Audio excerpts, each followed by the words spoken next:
Hola, ¿qué tal? Bienvenidos, querida familia Lampey, bienvenidos a este estudio bíblico de Gálatas. El día de hoy estamos iniciando un nuevo capítulo, vamos al capítulo 4 de Gálatas, donde hay un tema muy especial, muy bonito, muy hermoso, porque aquí va a ser una comparación de algo que la ley no puede hacer, ¿ok? No puede salvar, no puede justificar, pero también hay algo que solamente la fe en Jesús puede hacer. ¿Y qué es eso?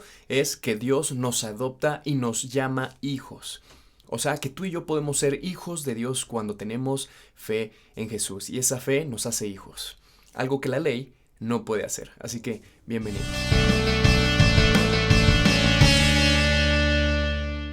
Bien, pues vamos a abrir nuestra Biblia y vamos a ir al capítulo 4 de Gálatas, donde vamos a iniciar este pequeño estudio. Y vamos a estar aprendiendo cosas muy sencillas, básicas de la vida cristiana, pero que a veces se nos olvida o no sabemos explicarlas o no sabemos explicárselas a otras personas que nos preguntan. Y son de esas preguntas de ¿por qué todo el mundo no es hijo de Dios? Casi la mayoría de la gente, yo también llegué a pensar que, bueno, todo el mundo somos hijos de Dios.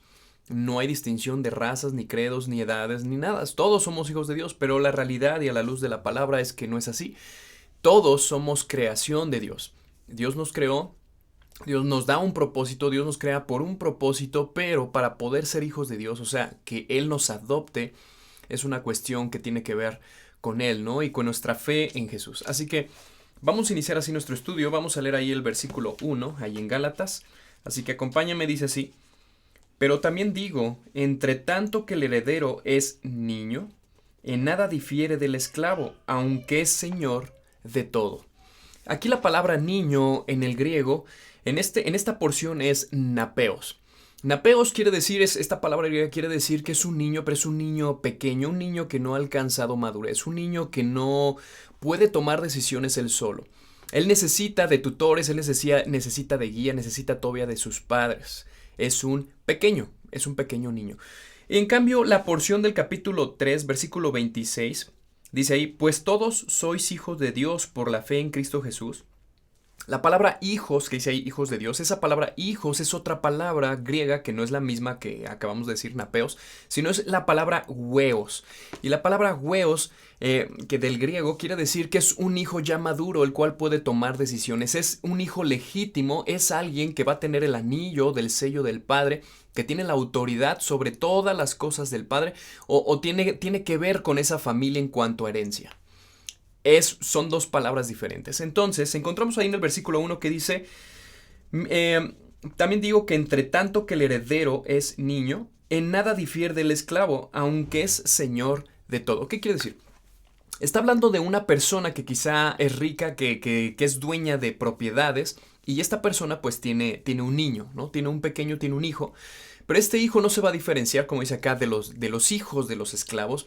Incluso juegan juntos, incluso, como vamos a ver más adelante, se somete a la autoridad de ciertos siervos que el padre, el dueño de todo, ha puesto, ¿no?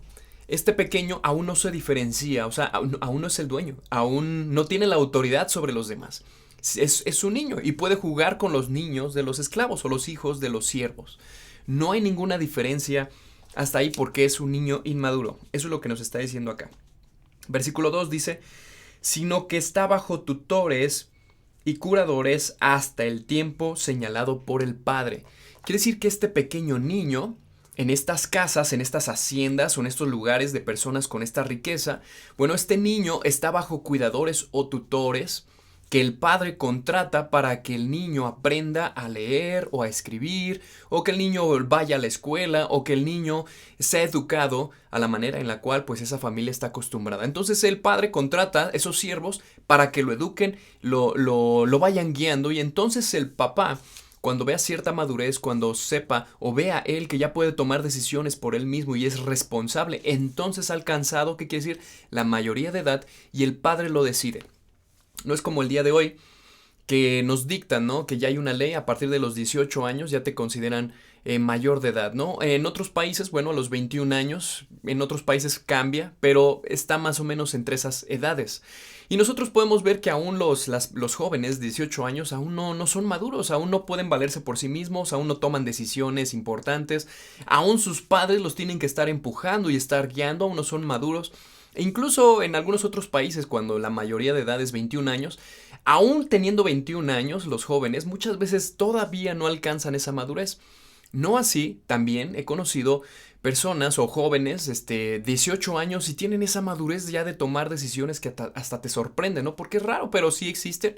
Sí hay jóvenes de 18 años que tienen esa madurez ya, que saben cuál es su objetivo en la vida, su propósito, que realmente no están desperdiciando su vida o su tiempo, incluso a los 21 años. Bueno, acá el papá, como nos dice el versículo 2, dice hasta el tiempo señalado por el padre. Acá el padre de familia, de esa hacienda o de ese lugar, era el que decidía si su hijo ya era apto, si su hijo ya había alcanzado esa madurez. Entonces ahora sí, se celebraba, había un rito que se le llama la ceremonia de toga gris. Los romanos tenían esta ceremonia y entonces cuando este niño tenía tutores, iba creciendo, iba siendo educado, llegaba un momento en la vida de este niño, de este joven ya, el cual empezaba a tomar decisiones y se notaban.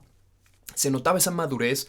Entonces el papá ya le echaba el ojo y decía, listo, está listo para esta ceremonia. Entonces él juntaba a todos sus familiares, tíos, padrinos, primos, ahí estaban los abuelos. Y entonces en esa ceremonia él colocaba un manto, se puede decir un manto gris, por eso el toga gris, ¿no? Pero un manto se le colocaba aquí en el hombro y en otras palabras lo que estaba diciendo a todos los demás invitados era, mi hijo ahora es maduro, mi hijo ahora puede sucederme. O sea, si a mí me pasara algo, mi hijo puede quedar ahora responsable de la casa o puede quedar responsable de la hacienda o de cuidar los animales. Le estaba dando ese poder ahora el hijo y lo estaba haciendo heredero, que es algo muy importante en esta, se puede decir, en esta ceremonia de toga gris que celebraban los romanos. ¿Y qué hacía también el padre? El padre hacía un anillo para el hijo, el cual era la firma, porque en aquel tiempo, bueno, se firmaban cartas, documentos importantes legales con ese sello que era el anillo.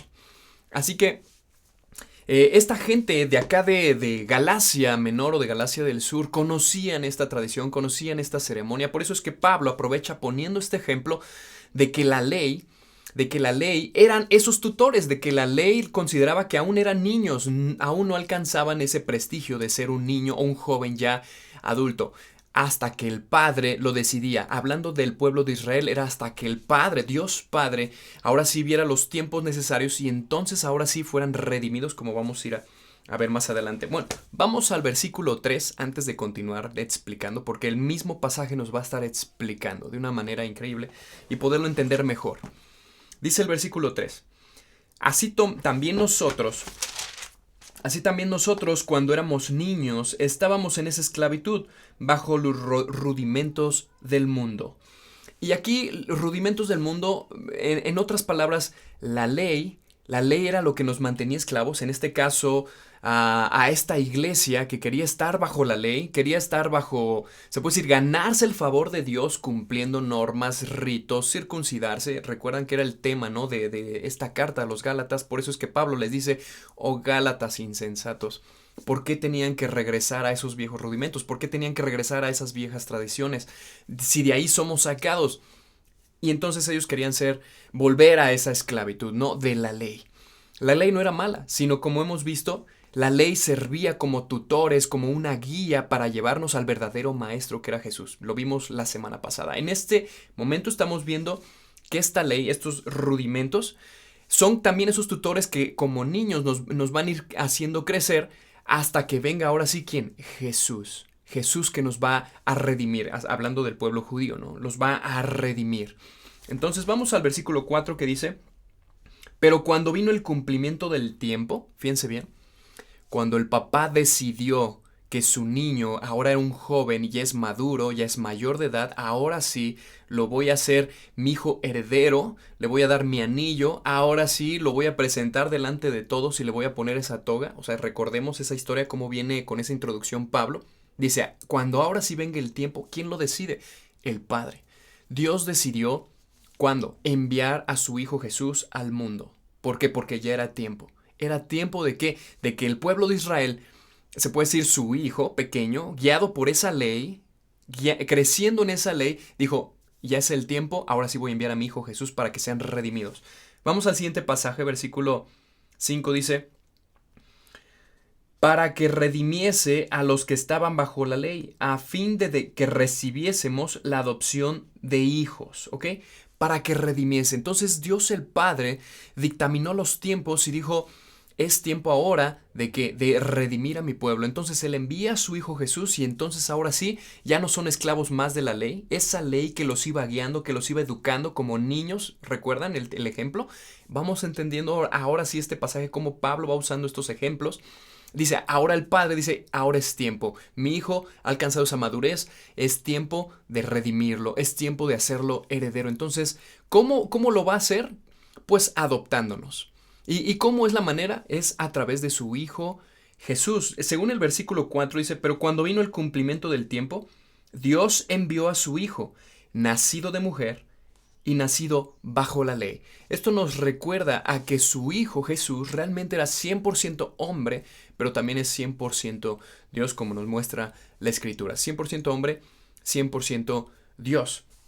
Entonces viene el cumplimiento, viene ahora sí el tiempo que dice Dios, ahora sí quiero que mis pequeños, se puede decir, ya han alcanzado esa madurez, ahora sí los voy a adoptar, los voy a redimir. Recuerden que la palabra redimir nos recuerda a un mercado de esclavos donde el jefe o el que tenía el dinero, en este caso el dueño quizá de propiedades, tiene el dinero y entonces va al mercado de esclavos y va a adquirir ciertos esclavos, entonces le dan el precio y listo, lo compro, lo voy a pagar, ¿cuánto? Pues tanto, listo, ahí te va, pum, pum, pum, te doy la plata. Y entonces saca de ese mercado de esclavos, saca a estos esclavos para hacerlos libres o para simplemente para él, para trabajar con él y hacerlos sus siervos. Esto es lo que vino a hacer Dios, nos vino a sacar de la esclavitud comprados.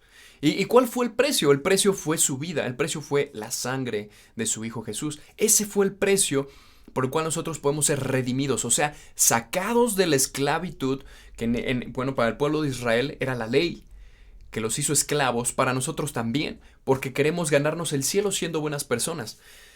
Muchas veces así venimos a la iglesia, ok, ya somos cristianos, pero muchas veces todavía pensamos que queremos o podemos ganarnos el cielo o estar con Dios el día que morimos si somos buenas personas. La realidad es que nadie es buena persona, como hemos estado estudiando en estos capítulos de Gálatas. Nadie es buena persona. No se puede ganar el cielo siendo buena persona o cumpliendo la ley. No se puede. Necesitamos de un Salvador, el cual aquí nos está diciendo, listo, vino ese Salvador y nos redime, dice el versículo 6. Y por cuanto sois hijos de Dios, envió a vuestros corazones el Espíritu de su Hijo, el cual clama, Abba Padre. Esa redención nos compró, ahora nos hace que sus hijos. Nos adoptó, según el versículo 5, el versículo 6, nos adoptó de manera que ahora ese Espíritu de Dios mora en nuestra vida, mora en nuestros corazones, dice, el cual clama, Abba Padre, es como de cariño, ¿no? Papito Dios, tenemos esa confianza de poder ir a nuestro Padre ahora, porque Él es nuestro papá, ahora Él nos ha adoptado, gracias a que Jesús nos ha redimido. Gracias a ese pago en la cruz, nosotros somos adoptados y podemos tener esa confianza. Recuerdo unos años atrás conocí a una persona más bien que cuando oraba, ella oraba diciendo papito Dios, ¿no? Y a mí se me hacía extraño, decía papito Dios, o sea, qué falta de respeto, ¿no? Así yo decía, pero yo no entendía que muchas veces podemos llegar a esa relación tan personal, tan íntima con Dios, tan genial, tan hermosa, que podríamos llegar a tener esa confianza de decirle hermoso papá o papito Dios. O alabarlo simplemente por lo que él es. Muchas veces nos limitamos, ¿no? A palabras muy domingueras, con mucho demasiado respeto y liturgia, de manera que lo vemos más como una religión que como una verdadera relación. Una verdadera relación de papá, hijo, yo soy su hijo, me adoptó, él es mi padre, él es mi hermoso papá, mi papito, el que dio la vida por mí, el que me trata, el que me abraza, el que está ahí en las buenas y en las malas, el que cuando estoy triste, él me conforta, me abraza y me dice, yo aquí estoy, vamos a caminar juntos, pero también cuando vienen esas cosas hermosas y felices que nos llenan de gozo, él dice, es porque te amo y te las doy porque te amo. Es ese papá. Y gracias a Jesús es que podemos tener esa confianza, decirle, papá, Y en nuestras oraciones podemos tener esa confianza de decirle papá. Y muchas veces podemos pensar, y no le quiero bajar el respeto. Bueno, dependerá de tu relación y cuánto tiempo pasas con ese Dios al día. He conocido personas que su vida diaria en oración, en lectura de la palabra, en hablar con Dios en esos momentos, en tener esa intimidad con Dios, les lleva a tener esa confianza con Dios. Bueno, ¿cómo está tu relación el día de hoy con Dios? De manera que podremos hablar de esa manera, ¿no? Papá Dios, papito, hermoso papá. O todavía pensamos que está muy alejado, de manera que el respeto es mucho, demasiado respeto, pero casi pinta religioso, ¿no? A religión. Bueno, esa es una buena pregunta el día de hoy para hacernos. Vamos a seguir avanzando. Vamos al versículo 7, dice, así que ya no eres esclavo, sino hijo. Y si hijo, también heredero de Dios por medio de Cristo. ¿Qué quiere decir? Que regresando al ejemplo con el cual empieza el capítulo 4, de esta familia que tiene a su hijo, crece, ya es mayor de edad, hace esta ceremonia de la toga gris, invita a todos, les presento ahora a mi hijo, que ya es una persona en la cual confío, le doy mi anillo, pero también algo bien importante, si yo faltara, si yo en la guerra, cuando vaya, un día yo muriera, aquí está mi hijo, él es el heredero. Él es heredero. Bueno, da esa idea Pablo acá de que también Dios nos considera ahora hijos, pero como una manera ya madura, ¿no? Hijos, porque acá la palabra hijos es la palabra que en griego es hueos, que es alguien que ya ha alcanzado esa madurez, ¿no? De ahora sí, eres heredero. Ahora confío en ti para hacerte y darte el anillo, relacionado a lo que tenían esta ceremonia los romanos.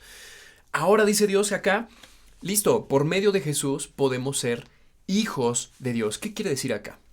Que no todos son hijos de Dios. Aquí el mundo está lleno de personas y humanos, somos creación de Dios, pero para poder ser hijo de Dios, es aquí lo importante en este día, el día de hoy, es que es gracias a la fe en Jesús. No, la ley no lo puede hacer. La ley, aunque tú la cumplas, aunque tú seas una buena persona y quieras ganarte el favor de Dios, así no puedes ser hijo de Dios. La única manera es cuando tú colocas tu fe en Jesús. Vamos a ver algunos versículos muy interesantes, muy importantes, que seguramente pues, ya los has escuchado.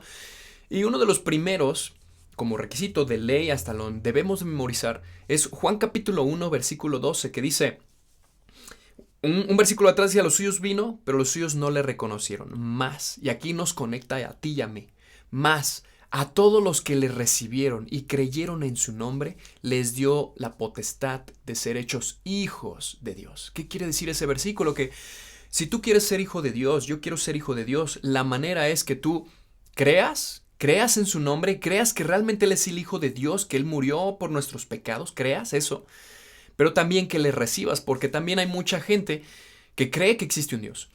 Es más, celebró Pascua, celebró Semana Santa, acabamos de celebrar Semana Santa, y publica en Facebook, es que el Hijo de Dios fue crucificado, y se hace, ¿no?, el espiritual, pero no le recibe.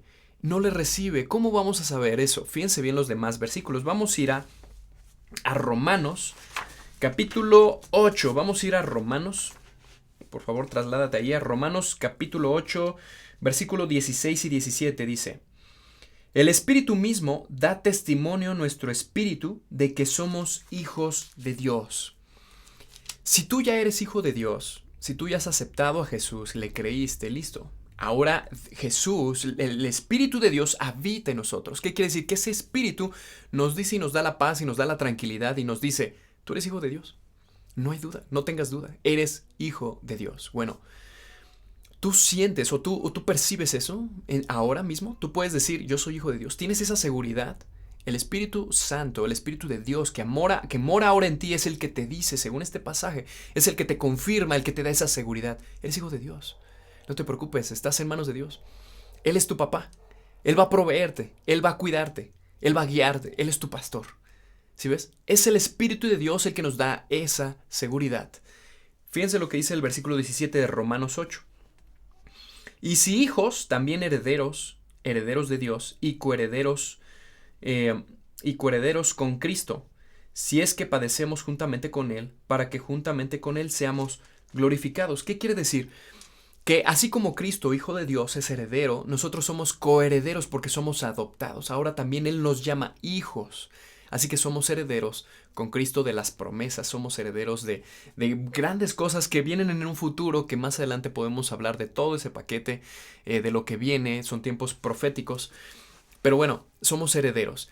Y por último, este pasaje que nos dice, si tú ya eres hijo de Dios, si el Espíritu Santo habita, mora en ti, si Jesús ya mora en tu corazón, fíjate bien cuál sería uno de los resultados o qué estaría pasando con un hijo de Dios. Versículo 14 ahí mismo dice, porque todos los que son guiados por el Espíritu de Dios, estos son hijos de Dios.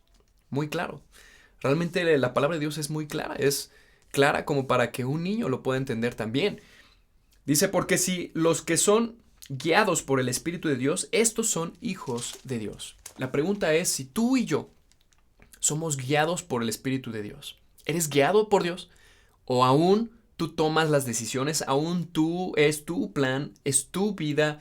A lo mejor no metes a Dios, no planeas con Dios, no le preguntas a Dios.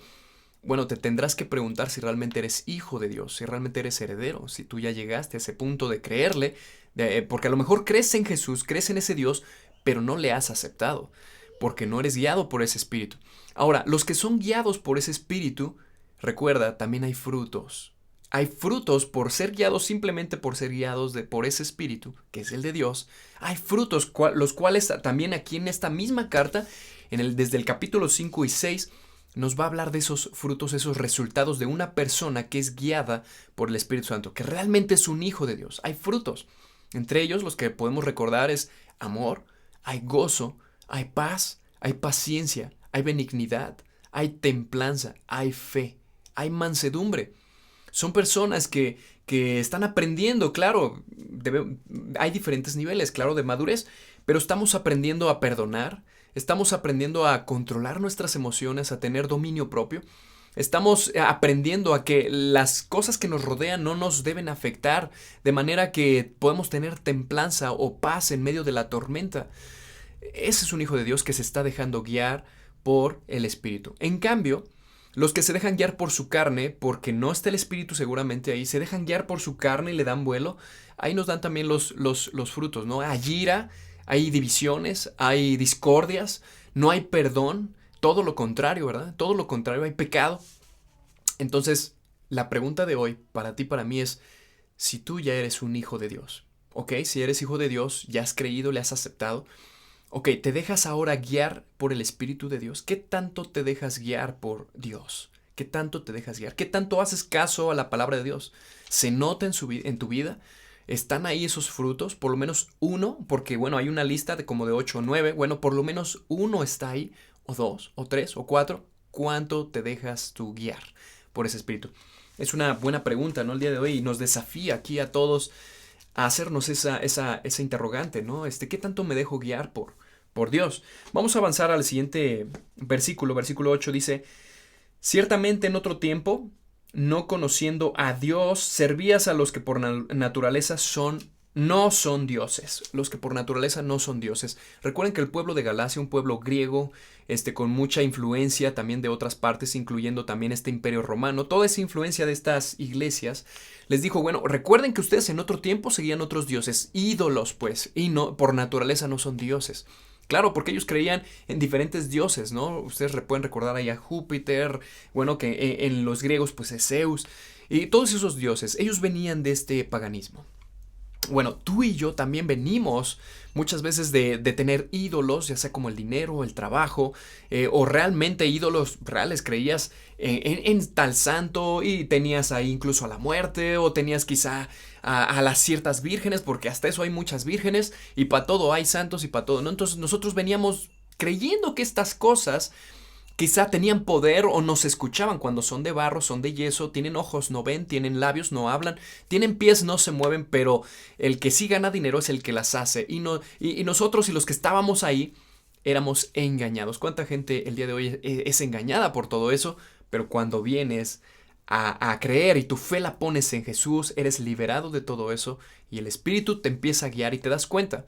Te das cuenta que esos no eran dioses, te das cuenta que ellos no te escuchan, que son creación y adoramos, e incluso llegamos a rendir tributo a esa adoración, a esa creación. Pero no, ahora no. Vamos al versículo 8 al final, dice que por naturaleza no son dioses, mas ahora, conociendo a Dios, o más bien, siendo conocidos por Dios, ¿cómo es que volvéis de nuevo a los débiles y pobres rudimentos a los cuales os queréis volver a esclavizar? Muchas veces como cristianos queremos volver otra vez a tradiciones, es que se hacía así, es que antes se hacía así. Y muchas veces queremos volver a celebrar fiestas y le damos más importancia a estas cosas. Por eso es que el siguiente versículo, fíjense cómo dice el versículo 10. Guardáis los días, los meses, los tiempos y los años. Porque, bueno, hay mucha gente que le pone tanta importancia a una fecha. Por ejemplo, Navidad, ¿no? Navidad para la gente vacía. Es un día de fiesta, de regalos, de tomar, de beber, de estar con la familia, de gastar dinero a lo bruto, endeudarse y todo eso, ¿no? Incluso para los cristianos también todavía siguen pensando que es una fiesta así y siguen endeudándose y siguen gastando y siguen otros tomando, cuando realmente esa fecha nos recuerda al nacimiento de Jesús. Pero ¿por qué nada más esa fecha? ¿Por qué no recordar que nació Jesús y un día nació en mi corazón también? Y que Jesús nace y poder recordar que gracias a ese nacimiento y que creció, Él dio la vida por mí, vino a salvarme. ¿Por qué no recordarlo diario? Igual Semana Santa, nos limitamos a estas fiestas para recordar que Jesús murió en una cruz y hasta vemos las películas y todo eso, y para nosotros son fechas como que bien importantes y muy tradicionales y debemos hacerlo así y debemos de tener un culto aquí, un culto acá, un culto allá, cuando diariamente debemos recordar que Jesús sufrió, pagó el precio por mi pecado y diario no de ir a la cruz y de idolatrar a la cruz, no. Porque recuerden que la cruz fue el instrumento de martirio de nuestro Salvador. No le debo de poner tanta importancia a un artefacto, a una cruz, sino más bien es recordar que ahí fue clavado mi Salvador y Él derramó su sangre por mi pecado. Él cargó mi pecado en Él, Él me lava ahora con su sangre y soy salvo por eso, porque Él pagó el precio y eso debe ser diario. Eso debe ser diario, porque diario tengo luchas, porque diario estoy en constante lucha con mi carne, con Satanás, con las cosas que me rodean. Diario estoy en constante lucha conmigo mismo de tomar decisiones, o yo las tomo o le pregunto a Dios. Diario, por eso es que diario debo estar recordando estas cosas, y no solamente en fechas especiales o muy tradicionales. Vamos terminando, por último, versículo 11 dice: me temo de vosotros que haya trabajado en vano con ustedes. Nos quiere decir que acá Pablo teme que no valió la pena lo que él invirtió ahí de tiempo y en explicarles, porque estaban volviendo otra vez a la ley, a ser esclavos a la ley, a tener tradiciones, fiestas, a guardar esas fechas como si fueran fiestotas, lo cual eso sí hacían los judíos. El día de hoy, hermanos, nosotros no debemos ser así, nosotros debemos ser realmente como Pablo acá, como la misma palabra nos está diciendo, dejarnos guiar por el Espíritu. Así que como conclusión, ¿qué aprendemos el día de hoy? El día de hoy yo tengo aquí 3 conclusiones. La primera: el que está bajo la ley todavía es niño. Si tú realmente quieres ganarte el favor de Dios siendo buena persona, ganarte el cielo y queriéndose ir al cielo porque eres buena persona, estás bajo la ley todavía. ¿Qué quiere decir? Que eres niño, que no has madurado, que estás ahí, por lo tanto no eres hijo de Dios todavía, no te ha adoptado, no eres heredero. Quiere decir que todavía no eres salvo, pues el Espíritu de Dios aún no está ahí. Pero hay algo que la ley no puede hacer y que tu fe en Jesús sí lo puede hacer, y es que nos puede hacer hijos, nos adopta. Cuando tú pones tu fe en Jesús, listo, Jesús, Dios mismo, te adopta. Ahora eres su hijo, y como eres su hijo, también eres heredero, eres salvo. Y esa es nuestra conclusión número 2. Y nuestra conclusión número 3 es que la evidencia de ser hijo de Dios es que eres guiado por el Espíritu de Dios. Eres guiado por el Espíritu Santo y no tu carne, no tus decisiones, no es tu plan, sino más bien son los planes de Dios, es lo que Dios quiere para tu vida. ¿Qué tanto te dejas guiar por ese Espíritu de Dios? Bueno, hermanos, pues vamos a orar, vamos a terminar este tiempo agradeciendo a nuestro Dios. Gracias, Padre, por este día, hermoso Señor. Bendito, gracias Señor porque somos hijos tuyos, Señor, y gracias porque tú eres nuestro Padre, Señor. Síguenos guiando y que tu Espíritu Santo, Señor, vaya al frente, siempre nos esté guiando y dictando, Señor. hacia dónde, qué decisión tomar, Señor. Queremos hacer tu voluntad. Te lo pedimos en el nombre de Jesús. Amén.